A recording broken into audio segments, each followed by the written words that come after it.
Questionably the mecca of all things pasta, this dish can be found in an Italian cooking book back in the 13th century from which it originated from.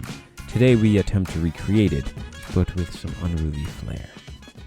Welcome back to another Unruly video. If you're new, welcome. Hit the subscribe button, hit the bell so you know we post. If you're a returner, what's poppin'? Today we are making lobster mac and cheese. The first thing we're gonna do is we're gonna cut up an onion. You can leave it roughly chopped if you want it, but for this I want it just a bit finer than I usually would have it. Because if you know and you've been here for a long time, I like to rough chop my onions. I don't really care about the whole dicing business and thing. Ooh, I'm about to start crying, bro. All right. Wow. Fuck me. Put that to the side. Bumbleclot. I have one shallot here. If you can't find a shallot, fuck me. If you can't find a shallot, you can use a regular red onion. Shallots are smaller than onions, so shouldn't be that bad. We have 3 scallion here. These aren't regular scallion, like Jamaicans call these scallion. They're more purplish if they're authentic from the island. These are green onions, so always remember that. Real scallion will have a more purple hue towards the root, whereas green onions are just like this. I'm gonna cut these up. Oh my days. Yo, if you ever cut up onions, you know this shit can get hectic, and I usually don't ball like a little bit. Tonight seems to be my night. When it comes to these garlic cloves, you can either bust them, like just put the knife and put your hand and bust it open, or you can do little slices like we're gonna do here. Let's put those off to the side. Have our parsley here to throw in. Cooking grass, as some people might call it. So we're gonna cut those up real fine. We also have some thyme. This we'll put in with the butter and whatnot, but now it's time to season our seafood. So, all right, so we're gonna take the canned crab. This was $9.99. I'm telling you, it's not that expensive of a dish. It's not that bad, okay? It's not that bad. It may be a little expensive for some, but it's relatively cheap. So our colossal shrimp that you see in the bowl, that was $11.99. The crab was $9.99, and the lobster was $27. So it's okay for what you're getting. So we're gonna take this crab from the can, throw that right in. We're gonna take our lobster that we got. You can get the lobster tail steamed and all that greatness and then take it out, but since our grocery store had them cut up, I said, why not? So you throw those in, take a lemon. We're just gonna squeeze that in there. Freshly ground black pepper that we grounded up prior to starting the video. Throw that in there. Garlic powder. Put a healthy coating of that on. Old Bay. Now this is the seasoning. So instead of Lawry's or seasoning salt, we're gonna use Old Bay. And Old Bay is probably the foundational seasoning of the dish. So you can put a generous amount on there, but again, watch your sodium. Paprika coloring. This is just food coloring. If I had smoked paprika, we'd be gravy, but I don't, so. Red pepper flakes, flavor, heat. This can take a turn for the worse if you're not careful. So we'll put about half a lid of pepper flakes in there. That's it. Favorite, this is not onion powder. This is chicken bouillon, the good shit, okay? This is not your regular Maggie cubes from Walmart or Shaw's or wherever the fuck you get your shit from. This is chicken bouillon straight from Yard. We got this off of a sea boat from the trade. And put a nice coating of this on. A dash of oil. This is canola for me. We're gonna take our spoon. I'm not using my hands today. I'm not feeling it. We're just gonna stir that up together. What you can do for this is actually cut your shrimp up into thirds, because those colossal shrimp are actually pretty big. As you can see here, I cut everything up into thirds. Now it's not gonna be a hassle when you get a mouthful of the macaroni and cheese. You dig what I'm saying? You got to stretch your mouth too much, you know. We're gonna put 3 tablespoons of unsalted or salted butter. It's really up to you when it comes to your sodium count or what you want. And you have to decipher that for yourself because you know if you're gonna get the gout or not.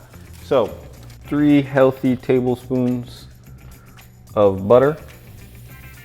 Put your skillet on high or medium.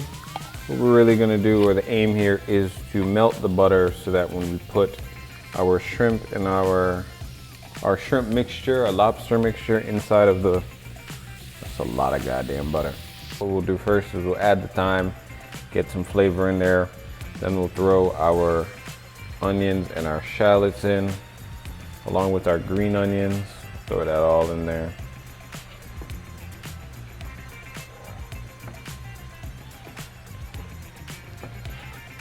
All right, that's in there. We'll let that cook out a bit. If you follow what I'm telling you, 1, you're going to impress whoever the hell you're cooking for, and 2, you might surprise yourself. So if you say, oh, I can't cook, no, you can cook. It just takes you to find what you want to make and look it up, and then you can start trying shit out. Like what I always say is try all sorts of ingredients. Go to the store, pick up random brands, see what works for you. Like this pasta, Calavita. I picked this up randomly just because I like the packaging, and the packaging felt good. And I'm telling you right now, it's better than Barilla. And you know Barilla is the standard, so, okay.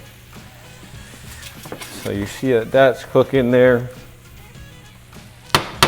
Let that cook down just a bit more.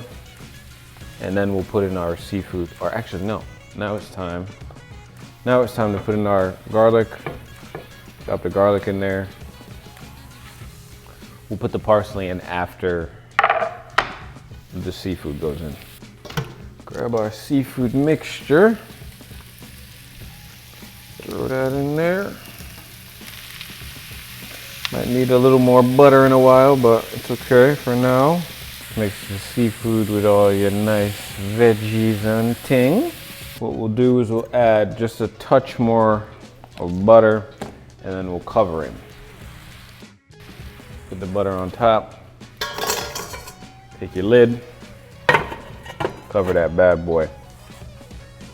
So that'll cook for about maybe anywhere from 3 to 7 minutes, just because the shrimp doesn't take long. And what happens with shrimp is that if you put shrimp in the heat too long, it turns into this chicken chewy shit. You don't want that. We want shrimp to be succulent and juicy. You get what I'm saying? So 3 to 7 minutes. As soon as it starts to change color, and it's gonna change color very quickly. Like by the time I could take this shit off right now and I'll show you that it's changing color. So be mindful of the shrimp, because a lot of people get that screwed up. Look at that. Look at that. I'm telling you, all you see is red all around. No more rawness. Better than red lobsters. Better than all that seafood boil shit y'all been trending and doing. None of that. We'll do our pasta in the meantime. Put that on medium. Take our Calavita. No, this video is not sponsored by no Calavita. So until Calavita's branding us, you see what I'm saying? No, it's not sponsored. We just like their pasta. So once your water's boiling, always season your water. So I put some chicken bouillon in there and some black pepper. Take your penne, throw it in there. Put your butter inside the water. You can use oil really, but we'll use some butter. Now we'll open our shrimp. Thyme, all the flavors run out of there. Lobster's looking good, shrimp looking good, crab looking good, you looking good. Let's try it and make sure we weren't just bluffing here. Grab some of the lobster. Do a nice like a taste test. And if you like me, iced tea from the pot. When I was a kid, I used to come around the pot and take from the pot and then try to, you know, put the lid on real soft so my mom didn't hear me and run downstairs and beat my ass. But you know, we're here now. So let's try it.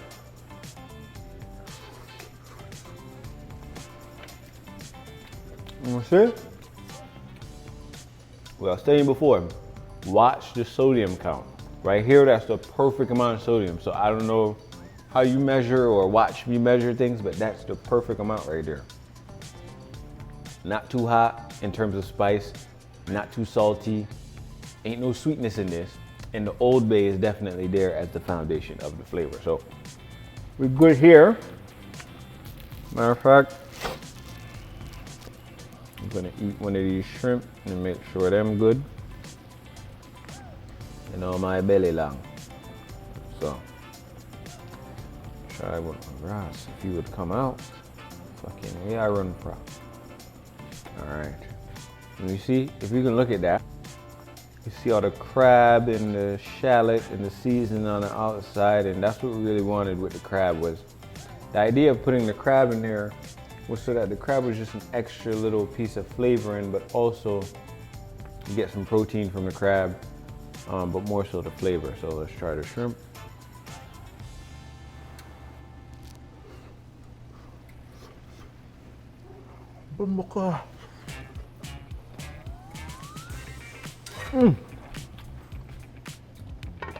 Right. 3 to 7 minutes. I can't emphasize this enough. 3 to 7 minutes. You don't need any more than that. Any more and you're gonna ruin it. That shrimp right there is nice and juicy, exactly how we need it to. We cut it into thirds, so the shrimp shriveled down just a bit, so it's bite-sized, and mixed with the macaroni and cheese, to die for, I promise. And we're going to make sure that the pasta is ready. I mean, I can see it already. I can look at it and know it's ready. So let's grab 2 of these. Perfect, can't go any longer. We're gonna get a new pot.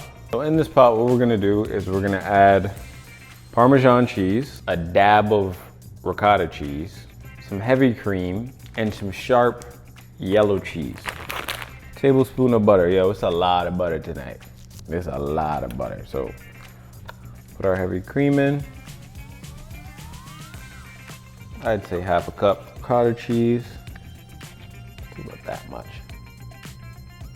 Throw that in. Maybe another one. The sharp cheddar cheese. This will give it some color and also some flavor. And we'll put that in.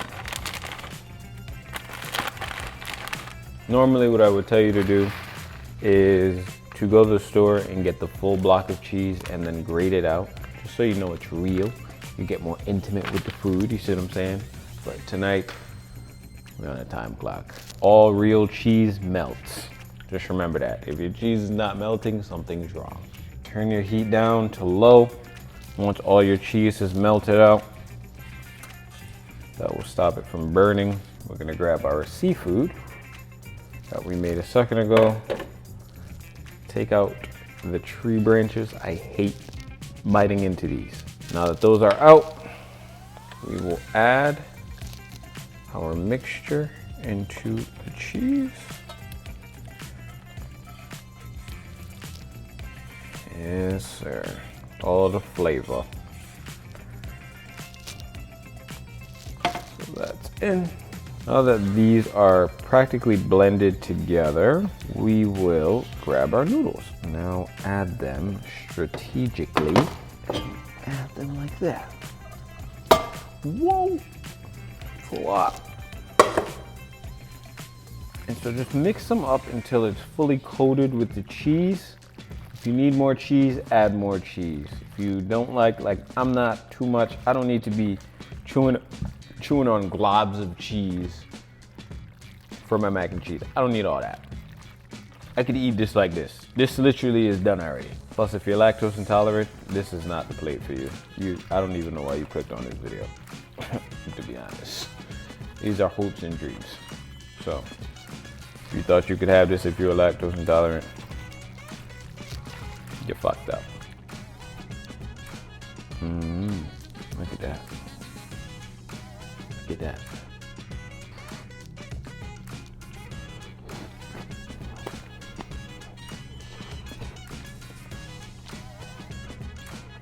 It don't get no better than that. It really don't. I've made an executive decision. The food, buddy, fuck. The food is excellent. So I'm gonna put half in the oven, half out, because it tastes good without it being in the oven. And true, you wanna know a piece of my history? I used to teeth from the baked ziti all the time until my mom just gave me my plate before she put it in the oven, so. Illegal if it looks so good. Bumbuckle upon this man. You can throw that inside of the oven for about 10 minutes, max. No more than that. Cover it with, you could have breadcrumbs. Breadcrumbs is always the thing. You wanna layer it with some Parmesan cheese first and then breadcrumbs, or you can just do Parmesan cheese, or you can just do any cheese that you desire. So, we're not gonna do breadcrumbs, we're just gonna do some Parmesan cheese. And we'll put a nice coating of Parmesan cheese on top. If you don't have a cover for your cast iron, you can use aluminum foil. I'm gonna use our Capellan pot cover. And hopefully the glass doesn't break. Here we go. And I would just wait. It's a waiting game. Pretty much done. Sizzling and ting. It was about, I want to say 8 minutes. It was left in the oven for. The crust isn't crustified because I didn't broil it. If you want it real hard at the top and almost brownish, broil it. Put it at the top shelf and broil it. But I put it in the middle shelf because it was just so good. Like I wanted it out right now, so I got a little impatient, but it's okay. We're gonna plate it and then we're gonna eat this bad boy because it tastes too goddamn good to be waiting this long. That little amount that we left back is gone. I ate it. Evaporated. So, oh my days. Tell me you've seen, I'm about to open up my own restaurant. Fuck YouTube. What I'm gonna do is grab some of these sweet small peppers that I diced up, not diced, but you know, sliced up. And you can do whatever you want. You can layer them at the side, like so, just to get a nice little color. And it's like a complementing color, that orange and yellow. Oh my days. Oh, yo, you need a beer? Or give me a red stripe, a beach chair, and some ocean waves to settle down and eat this next to. I'm telling you, boy. And you might as well, you made it this far, hit the like and subscribe button. Maybe if you're trying to learn how to cook some very good meals and really indulge yourself in eating good and feeling good. So, as you see, you've plated them up.